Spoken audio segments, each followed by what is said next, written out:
एक छोटे से गांव में एक नौजवान जिसका नाम आर्यन था, लालटेन बनाने का काम करता था। वो बहुत खूबसूरत लालटेनें बनाता जो रात के वक्त गांव की गलियों को रोशन कर देती। उसका ख्वाब था कि वो दुनिया की सबसे बेहतरीन और मुकम्मल लालटेनें बनाए। एक दिन जब वो बाजार जा रहा था, उसका पांव फिसला और उसके हाथ से एक लालटेन गिर गई। उसके शीशे में दरार आ गई। मायूस होकर उसने उसे फेंकने का इरादा किया, लेकिन तभी एक बूढ़ी औरत वहां से गुजरी और उसे रोक लिया। तुम उसे क्यों फेंक रहे हो? बूढ़ी औरत ने पूछा।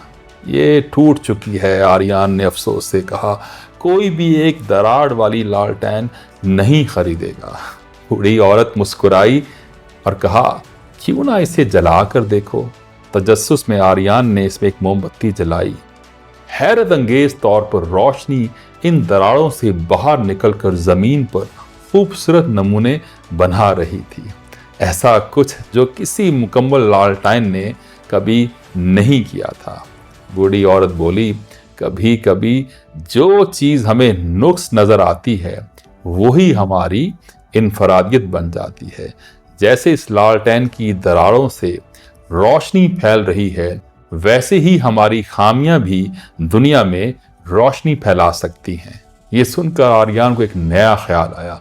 उसने खास लालटेनें बनाना शुरू की जिनमें नाजुक दरारें होती थीं, ताकि रोशनी उनसे खूबसूरती से गुजर सके।